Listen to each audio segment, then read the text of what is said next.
Hey, hi students. How are you all? We are here to see the seventh part of Russian Revolution. In earlier parts, we have seen that Russian Revolution is about three revolutions actually. One which happened in 1905, second in 1917 February Revolution, and after that October Revolution in 1917 itself. Okay, so all these three revolutions we have seen. Now, after this revolution, what exactly happening in Russia? Let's talk about it. So last time, as I told you, that when this revolution was going on and Tsar Nicholas he was abdicated, but here you can see some dates. When he was abdicated, after that you can see at Yekaterinburg, there is one place in Russia.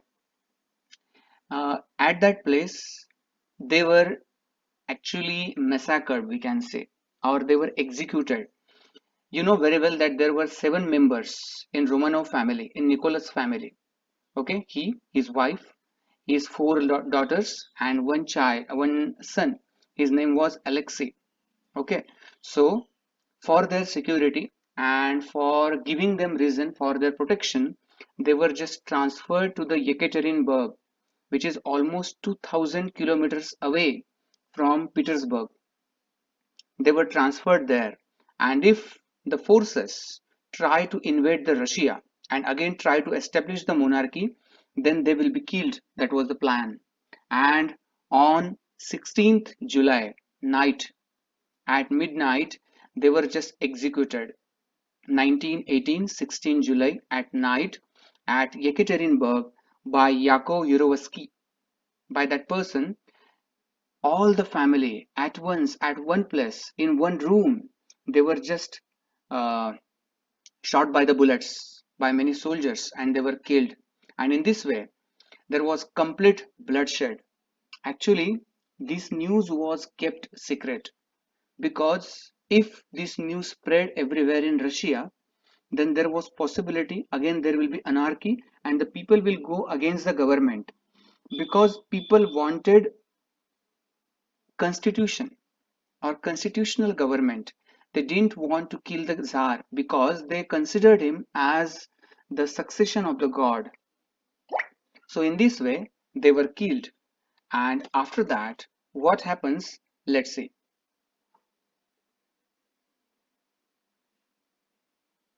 So here you can see what changed after February Revolution. What was the agenda of Bolsheviks? First of all, when they got the power, Bolsheviks opposed private property. Nobody will keep the private property. Okay, so you know very well private property, it is the first characteristics of capitalism. So if you want to oppose the capitalism, then this is the first thing to be opposed, that is private property. Second, banks were nationalized in November 1917. The reason behind it was, if you nationalize the bank, means just imagine that if the banks are not nationalized, then they can charge any interest on the people, and the banks, they are private, they used to be private, so they had the authority to charge any low or high interest among the people, those who are taking the loan. That's why if the banks are nationalized, then they have to follow the rules and regulation of the governments. So for this purpose, in 1917 November, banks were nationalized. Then land is a social property. Earlier it was considered that the whole land is belonged by the king, and if he is the lord, he is the god of that land, then he will give that land to the farmers for the cultivation. Okay, so they were called vessels. Means if the king gives landlord a big what we can say, a big area of the land, if the king gives it to the landlord, then he will be called a vessel. Then again, for again only one landlord for the cultivation, such a big land is not possible, so there will be many landlords. Okay, and after landlords there will be peasants, so there will be second vessel. Like this system continued. So after this revolution, it was considered that Land is a social property, and peasants, they are allowed to seize the land of nobility. Okay, then again, this is an interesting thing. Means when these people they came to Petersburg, as they were a very royal family, and they used to have big houses, royal palaces. So they used to be big, and the houses of nobility also. So when these people they marched and this revolution was over, these big houses they were just parted. Means in those rooms these people came and they started living. Okay, such a big houses they were.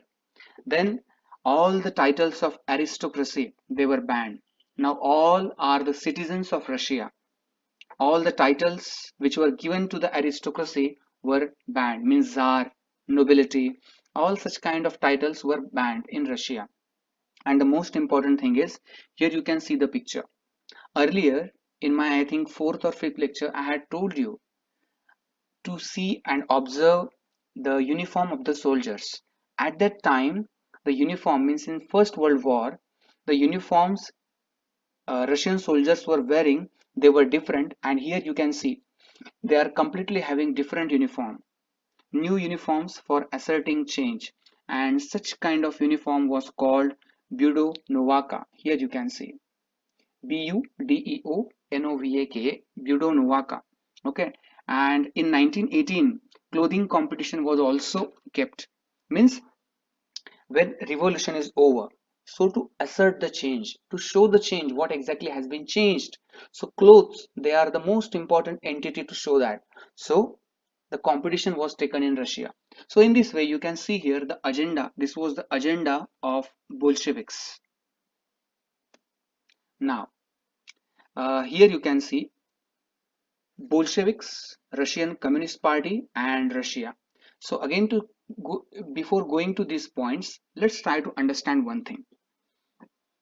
You know very well that earlier Bolsheviks and Mensheviks, they both were in same party, isn't it?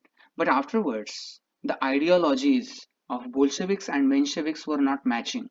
That's why Bolsheviks they just left RSDWP, Russian Democratic Socialist that Workers Party, okay, and they formed their own party.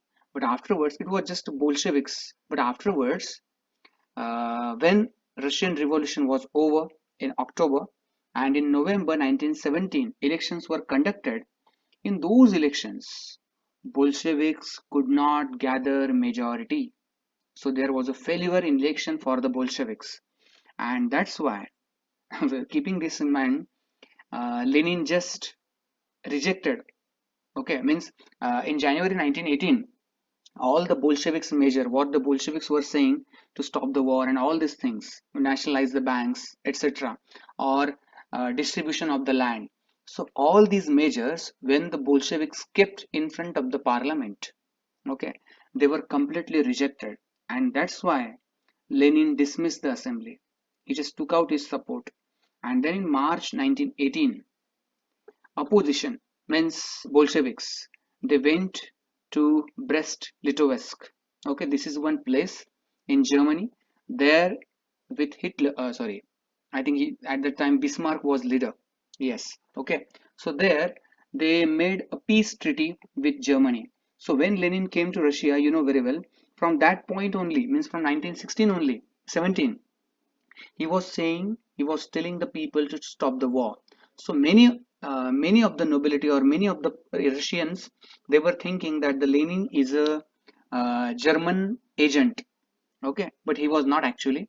So at Brest-Litovsk there was a treaty with Germany, and finally the war was stopped between Russia and Germany. But still there was opposition from Russia. Why? Because if you go back again in history, you can see in these last 300 years, 300 Romanov dynasty ruled Russia. So in these 300 years, Russia had a very great status in Europe, and they were never defeated. So to making the peace treaty with any country, it was a humiliating for Russia. That's why these people were opposing this idea. But finally, the Brest-Litovsk, and there the treaty was taken, and finally the Russia became one party state, and with the help of Bolsheviks and many supporters from Russia, Lenin established new political party. Its name was Russian Communist Party, RCP. So when RCP was formed and these steps were taken, after stopping the war, what they did, let's talk about it. First of all the trade unions will be kept under party control, because if any workers a union, if they go against this political party, then they can stop that revolt or stop that mutiny. Okay, so trade unions were under the party. Then new police force, secret police, earlier it was called Cheka, after that they were OGPU and NKVD. Okay, so they were formed, and if any person or if any institution tries to criticize Russian Russian Communist Party or the policies of Russian Communist Party, then they will be punished, and that was the role of Cheka. So I think you must have understood one thing. Gradually, Russia is taking steps towards dictatorship. Yes. So against this, writers, artists, uh, they rallied for the party. Okay. So the experiments they were doing on this, and again, so when actually in Tsarist society also in Russia, when Tsar was there, in such a society also, if any writer or if any artist paint such a picture, or if writers write something against Tsarist society or Tsar, then it was completely opposed, or sometimes they could be executed. So now Russian Communist Party, they are not killing directly, but they have brought the censorship on any all kinds of writing or the portraits. Means if you want to write something, first it should go from the eyes of RCP, Russian Communist Party. Only then it can be printed. Because if these writers, they try to arouse the people against Russian Communist Party, again there will be problem. So to stop this, Russian Communist Party, they brought censorship, and that's why there was a delusion among the people again. What was the delusion? That we have got the rid of monarchy, but now in front of us next problem lies, and that is dictatorship. Okay, so in this way, uh, what was his name? Yes, oh my god, yeah. Trotsky, yes. Okay, here you can see the picture of Trotsky. He is sitting here over here, okay, wearing spectacles. Okay, so he was part of Brest-Litovsk this treaty. Okay, so he once asked Lenin that, don't you think that we are going towards the dictatorship? And to that, Lenin had answered that there is no other option in Russia. If we want to stop anarchy, then there is no any other option than dictatorship. So that was the condition in Russia, and now gradually they are moving towards dictatorship. So here you can see, 1918, nowadays we celebrate it as Workers' Day, isn't it? On 1st May, May Day demonstration in Moscow in 1918. Okay, to for the upliftment or for the development of the workers, this day was organized in Russia, and now we celebrate it on 1st May. So here are two excerpts for us what Russians are thinking about it. Okay, so these views are very important to understand the Russian Revolution. What exactly is going on there after October? Okay, so the October Revolution and the Russian countryside, two views. Let's talk about it. News of the revolutionary uprising of October 25, 1917 reached the village the following day and was greeted with enthusiasm. To the peasants, it meant free land and an end to the war. The day the news arrived, the landowner's manor house was looted. See, means what is happening at villages, huh? When October Revolution is over, from the next day or from after a few days, what is happening in rural areas? They were looted, Then farms were requisitioned, and his vast orchard was cut down and sold to the peasants for wood. All his far buildings were torn down and left in ruins, while the land was distributed among the peasants who were prepared to live the new Soviet life. So this is happening in Russia after October Revolution. Then a member of land owning family. Now see, the first excerpt was with the view of a farmer or a peasant. Now the second view is from the nobility. What they are thinking means those who are having the land, they are owners of the land. What do they say? Let's talk about it. The coup happened quite painlessly, quietly and peacefully. The first day were unbearable. Mikhailovich, the estate owner, was calm. The girls also. I must say the chairman behaves correctly and even politely. We were left two cows and two horses. The servants tell them all the times not to bother us. Okay, let them leave. We vouch for their safety and property. We want them treated as humanly as possible. There are rumors that several villages are trying to evict the committees and return the estate to Mikhail Mikhailovich. I don't know if this will happen or if it's good for us, but we rejoice that there is a conscience in our people. This is the letter written by one person from nobility. Okay, so what he is saying, he's saying that they just captured us, and one thing is clear, that in our people, those who were slaves for hundreds of years, there is a conscience among them. Okay, and now they are showing their conscience. So one thing is clear till here to you, that after October Revolution, Russia has become one party state, which is ruled by Russian Communist Party. Second thing, Russia is moving towards dictatorship because of those four conditions. Okay, and now what was happening, what was the agenda of Bolsheviks, that also we have seen in this part. Okay, so the civil war we will see in our next lecture. Till then, thank you so much. Have a nice day.